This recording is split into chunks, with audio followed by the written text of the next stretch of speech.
From George Ivanovich Gurdjieff's Beelzebub's Tales to His Grandson. Chapter 28. The chief culprit in the destruction of all the very saintly labors of Ashiata Shiemash.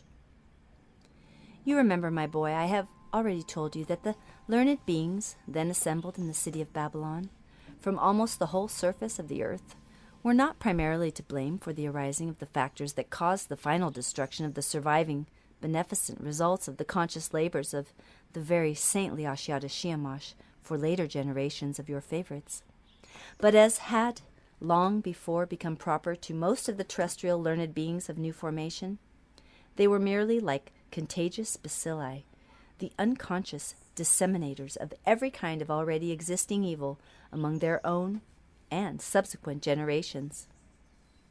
The basis of all the great and small maleficent activities of those learned beings, and of all their unconscious harmful manifestations leading to the destruction of the last remnants of the results, so beneficent for the three-brained beings there,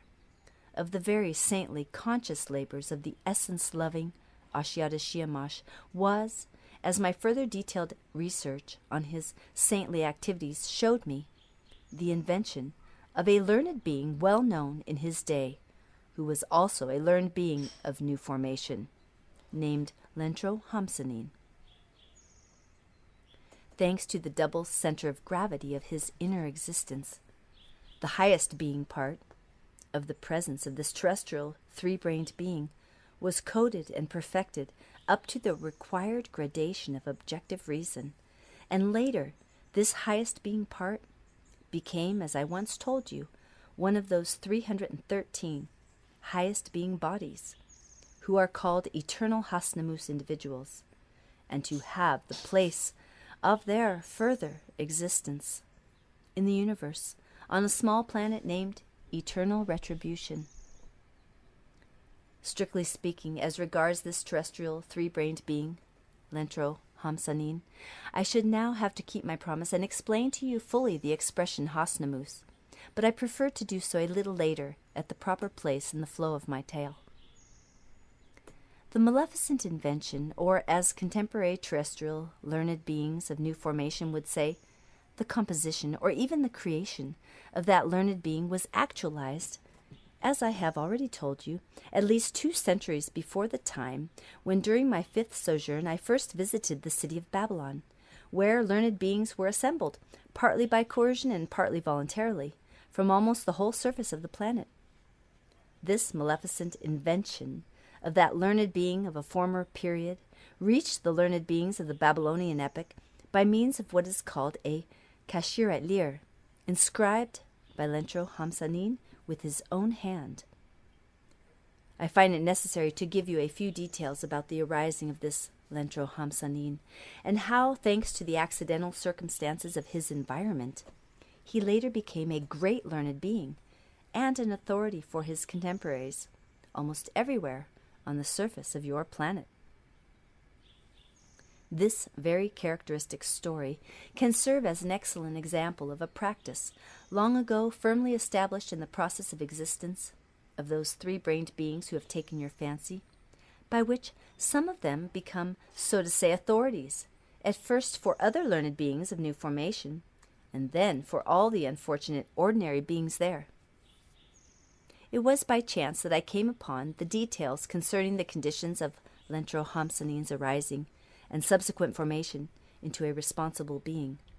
while I was trying to find out which aspects of the strange psyche of your favorites had led to the gradual change, and finally to the total destruction of all those beneficent forms introduced and fixed in the process of their being existence by the ideally foreseeing reason of our now omnicosmic, very saintly Ashiata Shiemash, during the period of his self-preparation to be what he now is for the whole of the universe. It was then that I learned that this Lentro Hamsanin arose, or as is said there, was born on the continent of Asia, in the city of Krambukan, the capital of Nievia. His conception resulted from the blending of 2 heterogeneous exiories, formed in 2 already elderly three-brained Keschatmartnian beings, his producers, or as they say, his parents, having chosen the capital of Nievia as their place of permanent existence, had moved there 3 terrestrial years before the arising of that future universal Hasnamus. He was the firstborn of his elderly and very rich parents, for although the blending of their exiories had been actualized many times before, yet, as I found out, they were so absorbed in acquiring riches that they did not wish to be hindered in this pursuit, and always had recourse, at each actualization of this sacred blending, to what is called tusi, or as your contemporary favorites express it, abortion. By the time the source of the active principle of his origin, in other words, his father, had built up his fortune, he had several caravans of his own, as well as caravanserais, for bartering goods in various cities of Nievia. As for the source of the passive principle of his origin, that is, his mother, she at first followed the profession of what is called Tusiji, but later she organized a holy place on a small mountain and spread propaganda about its supposed significance, which was that childless beings of the female sex, on visiting this place, would become able to conceive.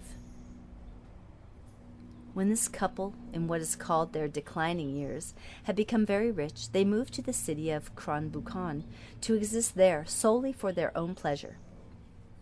But soon they felt that without a real result, that is, without a child,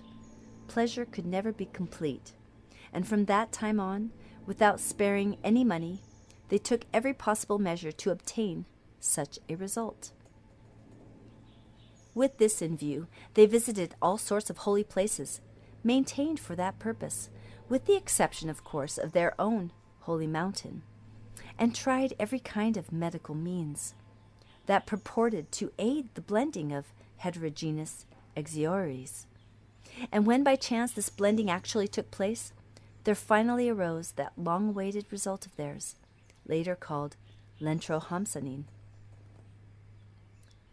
From the very first, his parents were completely wrapped up in what they described as their God-sent result, or son, and spent vast sums on his pleasures and on what is called his education. Their ideal was to give him the very best upbringing and education the earth could provide. For this purpose, they engaged what are called tutors and teachers, both from their own country of Nievia and from various distant lands. The foreign tutors and teachers were brought there chiefly from the country today called Egypt. By the time this papa's and mama's darling was nearing the age of responsible being, he was already, as they say there, very well brought up and educated. That is, he had in his presence a great many data for all kinds of egoplasticuri, consisting as usual of fantastic and dubious information. And later, when he reached responsible age and the abnormally established conditions of existence there, he responded automatically to all kinds of corresponding accidental shocks. When this future great learned being reached responsible age, he had indeed a great deal of information, or, as it is called there, knowledge. Nevertheless, in relation to this information or knowledge, he had acquired no being whatever. Well, on the one hand, because of the total lack of being in his presence, and on the other hand, because there were already thoroughly crystallized in him those consequences of the properties of the organ Kundabuffer called vanity, self-love, swaggering, and so forth. This mama's and papa's darling, having become a learned being of new formation, had the ambition to be considered a famous scientist, not only among the beings of Nievia, but also over the whole of the surface of their planet. So, with all his presence, he dreamed and ruminated about how he could attain this.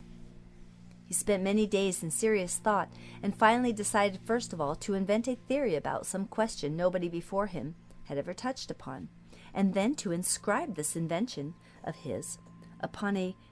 kasher right leer,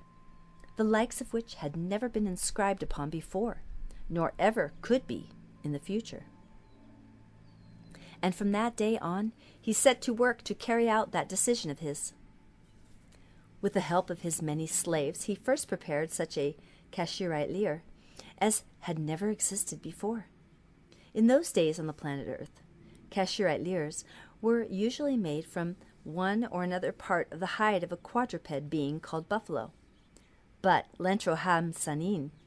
made his Kashirite lyre from 100 buffalo hides joined together. By the way, Kashirite lyres were later replaced by what is called parchment. Well, when this unprecedented Kashirite lyre was ready, the future great Lentro Hamsanin inscribed upon it his invention concerning a question that indeed had never entered anybody's head before, nor was there any reason why it should have. That is to say, in these wiseacrings of his, he criticized in every way the prevailing order of collective existence. This Kashirite lyre began thus. Man's greatest happiness consists in not being dependent on any other person, whoever it may be, and in being free from the influence of anyone whatsoever. Some other time, my boy, I will explain to you how your favorites on the planet Earth generally understand freedom. The inscription of this future universal Hasnamus went on as follows. Undeniably, life under the present state organization is far better for us than it used to be. But where, then, is that real freedom which we need to bring us happiness? Don't we work and toil as much now as we did under any former state organization? Do we not have to labor and sweat to get enough barley to keep us alive and not starve to death like chained dogs? Our lords and masters and pastors are always harping upon some other world, supposedly so much better than this one, where life is wholly blissful for the souls of those men who have lived worthily here on earth. Don't we live here worthily now? Don't we constantly labor and sweat for our daily bread? If all that our masters and pastors tell us is true, and if their own way of living here on earth really corresponds to what is required of their souls for the other world, surely God ought to, and even must, give them more possibilities in this world than to us, ordinary mortals. If everything that our leaders and counselors tell us and try to make us believe is really true, let them prove it to us, ordinary mortals, by facts. Let them prove it to us, for instance, by changing a pinch of common sand into bread. The very sand in which, thanks to the sweat of our brow, the barley grows for our daily bread. Let our present leaders and counselors do this, and I will be the first to fall on my knees and kiss their feet. But meanwhile, things being as they are, we ourselves must struggle, and we ourselves must strive for our real happiness and real freedom, and liberate ourselves from the need to toil and sweat. True, for 8 months of the year, we have no trouble obtaining our daily bread, but how we must work ourselves to the bone during those 4 summer months, getting the barley we need. Only he who sows and reaps the barley knows what hard labor it takes. True, for 8 months we are free, but only from physical labors, while our consciousness, namely our dearest and highest part, is the slave day and night of these illusory ideas, always being dinned into us by our masters and pastors. No, enough. We ourselves, without our present leaders and counselors, who have become such without our consent, must strive for our real freedom and our real happiness. And we can obtain real freedom and happiness only if we all act as one. That is, all for one and one for all. But first we must destroy everything that is old. And we must do this to make room for the new life we ourselves shall create, which will give us real freedom and real happiness. Down with dependence on others. We ourselves will be the masters of our own destiny, and no longer those who rule our lives without our knowledge and without our consent. Our lives must be governed and guided by those whom we ourselves shall elect from our midst, that is, only from those who themselves toil for their daily bread. And we must elect these governors and leaders on the basis of equal rights, without distinction of sex or age, by universal, direct, equal, and open ballot. Thus ended that famous Kashirat Lir. When this future universal Hasnamus, Lentro Hamsanin, had finished inscribing his wiseacrings on this unprecedented Kashirat Lir, he arranged an enormous and costly banquet to which he invited the learned beings from all over Nevia, taking upon himself all their traveling expenses, and at the end of the feast he showed them his Kashirat Lir. The learned beings gathered at that free banquet from almost the whole of Nevia were at first so flabbergasted at the sight of that unique Kashirat Lir that they were, as it was said there, struck dumb. And it was only after some time that they began to look at each other with amazement and to exchange opinions in whispers. Above all, they asked one another how it was possible that not a single being, ordinary or learned, had known or guessed that in their own country there existed a learned being with such knowledge. Suddenly the oldest one of them, and the most renowned, jumped up on the table like a boy, and with the intonation long since proper to the learned beings of new formation, which has also reached contemporary learned beings, proclaimed the following: "Listen, all of you, and try to realize that we, assembled here as representatives of the beings of the earth, we who have already, thanks to our great knowledge, attained independent individuality, now have the privilege of being the first to behold with our own eyes the coming of a Messiah of divine consciousness, sent from above to reveal world truths to us." Thereupon began that pernicious reciprocal praising to the skies, which has always been practiced among the learned beings of new formation, and which prevents any true knowledge that happens to reach them from evolving there, as it does everywhere else in the universe, if only through the passage of time. On the contrary, owing to this maleficent practice, even the knowledge already attained is destroyed, and its possessors become shallower and shallower. Well then, all the learned beings began shouting and pushing each other in order to get near Lentro Hamsanin, and hailing him as their long-awaited Messiah. They expressed to him by their admiring glances the extent of what is called their high titillation.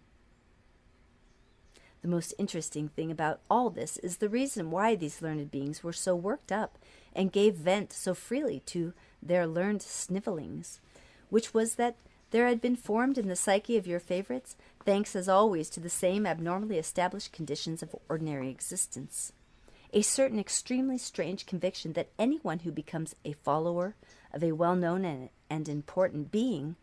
will appear to others to be almost as well-known and important himself. So, on the strength of his being very rich, and what is more, now very famous, all the other learned beings of the country of Nevia immediately expressed their approval of this Lentro Hamsanin. Well, my dear boy, no sooner had the learned scientists of Nevia returned home after this banquet than they began talking, at first to their neighbors, and later here, there, and everywhere, about that extraordinary Kashirat Lir, and foaming at the mouth, they asserted and proved to everybody the truth of those revelations which the great Lentro Hamsanin had inscribed upon his Kashirat Lir. The result of it all was that the ordinary beings of the city of Kronbukon, as well as of other cities of Nevia, talked among themselves of nothing but these revelations. And gradually, as usually happens there, almost everywhere, beings became divided into two opposing parties, one of which favored the invention of the future universal Hasnamus, and the other the already well-established forms of being existence. Thus it continued for almost a whole terrestrial year, during which the ranks of the contending parties increased everywhere, while toward each other one of their specific properties called hate also increased. The result was that one sorrowful day in the city of Kronbukon there suddenly broke out between the followers of these two opposing currents the process of what is called civil war. Civil war is the same as war. The only difference is that in ordinary war, beings of one community destroy the beings of another community, whereas in civil war, the process of reciprocal destruction goes on among beings of one and the same community. For example, brother annihilates brother, father, son, uncle, nephew, and so on. During the first 4 days, while that horrible process was at its height in Krombukan, and the attention of the other beings of the whole country of Nievia was concentrated on it, everything was still relatively quiet in the other cities, except for occasional skirmishes here and there. But at the end of the 4th day, those who were for the invention of Lentro Hamsanin, that is, for the learned beings, were victorious in Krombukan. And from then on, the same process began in all the large and small cities of Nievia. This widespread and horrible process continued until a horde of learned beings appeared, who, feeling firm ground beneath their feet, compelled all the surviving beings to accept Lendro Hamsanin's ideas, and immediately destroyed everything. From then on, all the 3-brained beings of Nievia became followers of the invention of Lentro Hamsanin, and soon afterward there was established in that community a special form of government called a republic. Still later, the community of Nievia, having by then become great and powerful, began, as usually happens there, making war on neighboring communities for the purpose of imposing upon them its new form of state organization. And so, my boy, on the largest continent of your planet, the processes of reciprocal destruction again began to take place among these strange 3-brained beings, and at the same time there were gradually changed and finally destroyed those various beneficent forms of ordinary existence which had been established thanks to the ideally foreseeing reason of our now most saintly Ashiata Shiemash. Thereupon, there again arose on the surface of your planet, only to be destroyed anew and to give place to others, numerous separate communities with every kind of interstate organization. Although the direct effect of that maleficent invention of the now universal Hasnamus, Lentro Hamsanin, was that the practice of existing in separate communities was revived among your favorites, and although they again resumed their periodic reciprocal destruction, yet in some of these newly arisen independent communities on the continent of Asia, beings still continued to conform in their ordinary existence to many of the wisely foreseen usages of the very saintly Ashiata Shiemash, which had been inseparably fused with the automatic process of their daily life. And so, those who were to blame for the final destruction of the usages and customs that still remained in certain communities were the aforementioned learned beings who had been assembled in the city of Babylon. And they were to blame owing to the following circumstances. At the General Planetary Conference of all the learned beings on the famous question of the beyond, which was organized in Babylon, it happened that among those who went there of their own accord was the great-grandson of Lentro Hamsanin, who had himself become a learned being. He brought with him an exact copy on papyrus of his great-grandfather's famous Kashirite lyre, the original of which he had received by inheritance, and at the very height of the frenzy unleashed by the question of the soul during one of the last big general meetings of the learned beings, he read aloud the text of that maleficent invention of his great-grandfather, whereupon it occurred, as had become proper to the strange reason of these sorry scientists, that from one question that interested them they at once passed to quite another, namely from the question of the soul to the question of what is called politics. Then, all over the city of Babylon, meetings and discussions again began on the subject of various kinds of state organizations, those already existing, and those which in their opinion ought to be formed. Of course, all their discussions were based on the truths expounded in the invention of Lentro Hamsanin, as reproduced on the papyrus brought by his great-grandson, a copy of which almost every learned being then in Babylon carried in his pocket. For several months they discussed and argued, and they ended up by splitting into parties. That is to say, all the learned beings then in the city of Babylon split into 3 independent sections under the following names. The first, the section of the legomonists.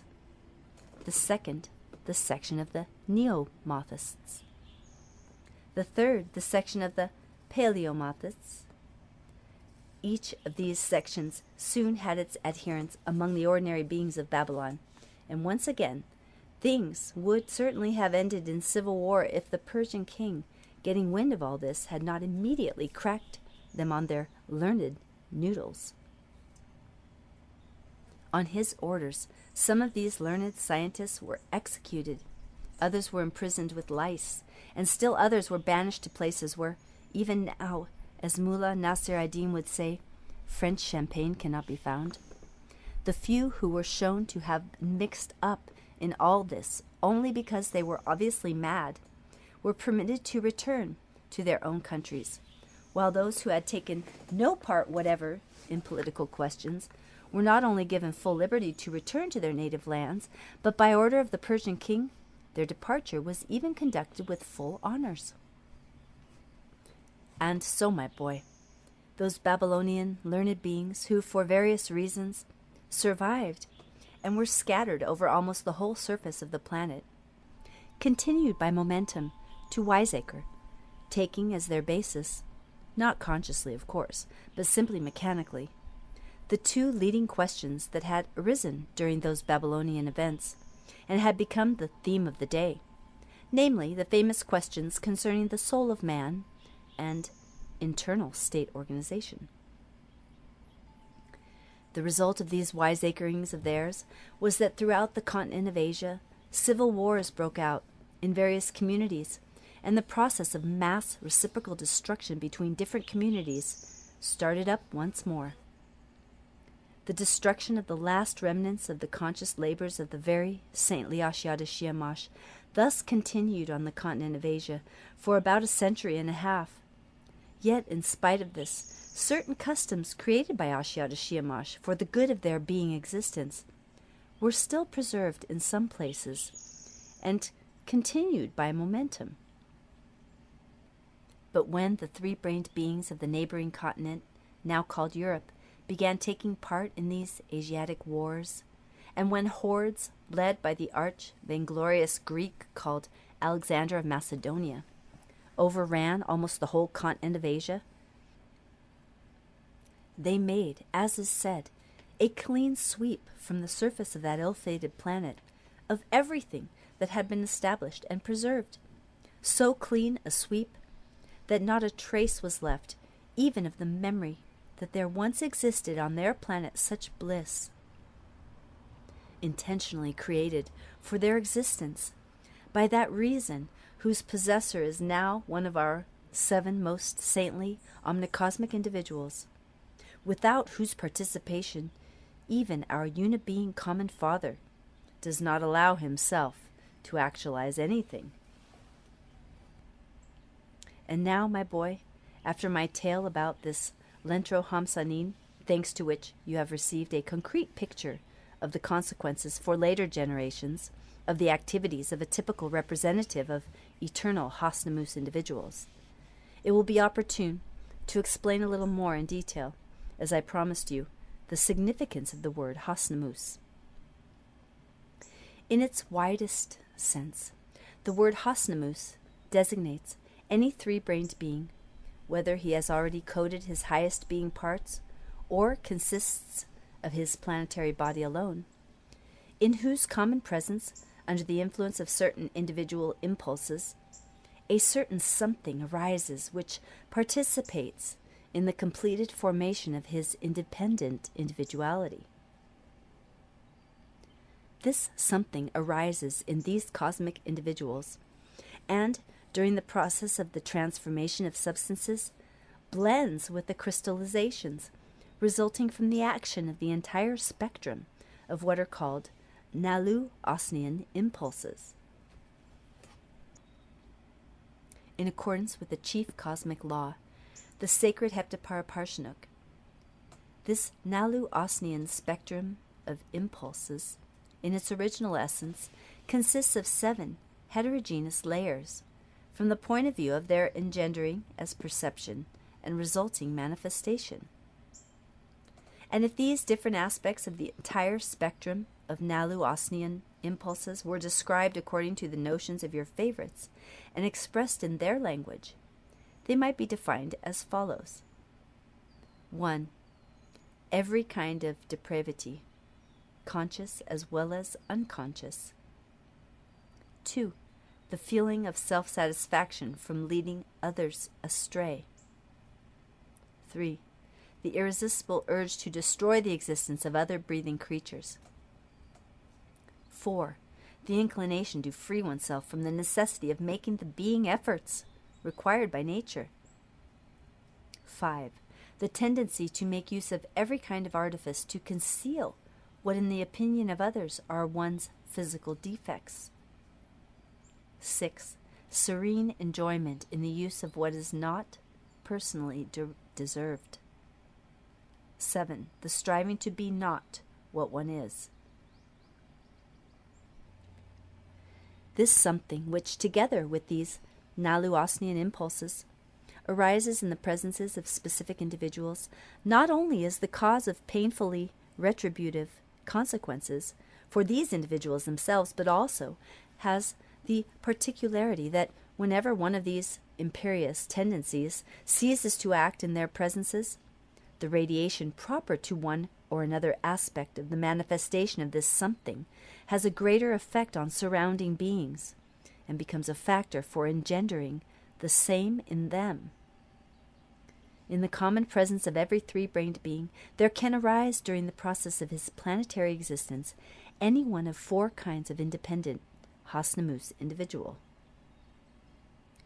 The first kind of Hasnamus individual is a 3-brained being who, while acquiring this something in his common presence, still consists only of his planetary body, and who, during the process of the sacred rescuarno, is subject to the consequences of the properties of this something in him, and is thus destroyed forever, such as he is.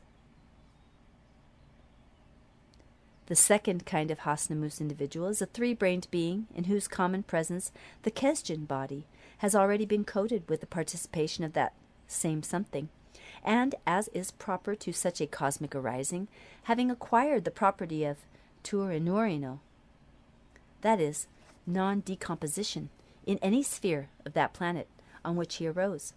has to exist such as he is, undergoing certain transformations until this something has been eliminated from him. A Hasnamus individual of the third kind is a 3-brained being in whose common presence the highest being body or soul has been coated, again with the participation of this something, and this highest being body also acquires the property of Turinurino,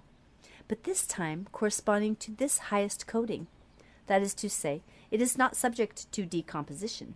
either in the spheres of that planet on which he arose, or in any other sphere of the great universe.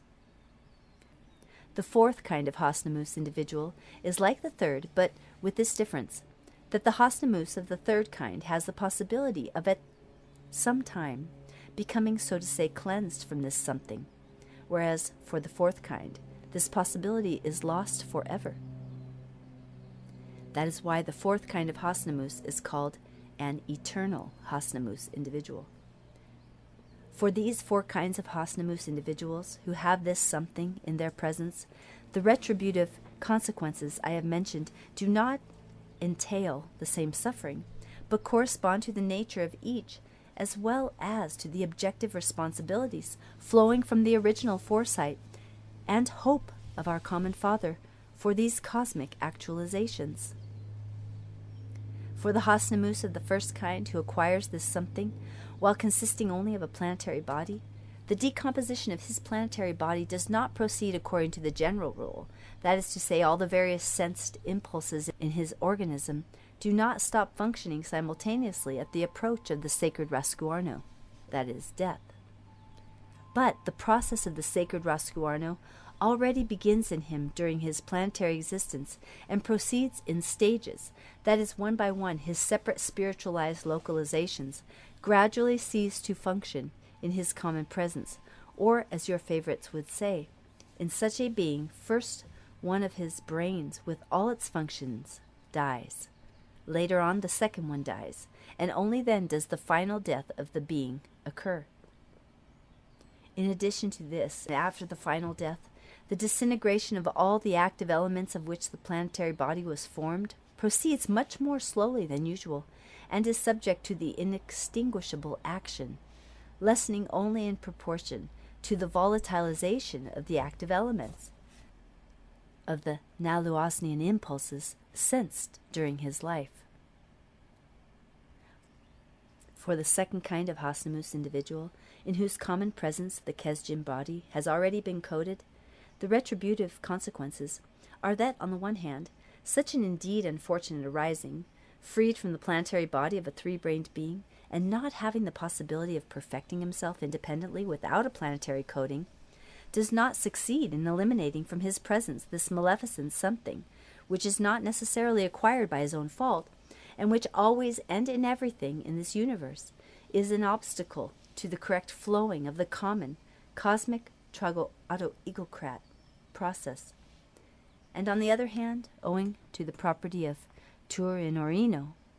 that is, not being subject to decomposition in any sphere of that solar system in which he arose, he must inevitably be coded in a new planetary body, usually with the exterior form of a being of a one- or two-brained system, and in view of the generally brief existence of such beings,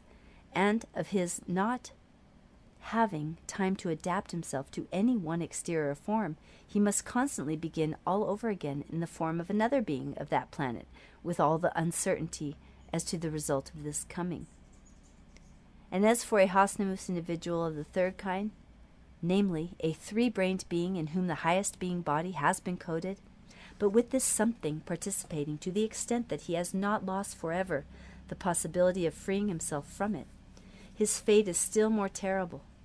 For, as a higher cosmic arising predetermined by the foresight of the first principle of everything existing, to serve as a help in the administration of the enlarging world, who, from the moment of his completed formation, even before being perfected in reason, was held responsible for every subjective manifestation, voluntary or involuntary. He has the possibility of eliminating this something from his presence, but solely through the action of the results of intentionally actualized park dog duty, that is to say, of conscious labor and intentional suffering.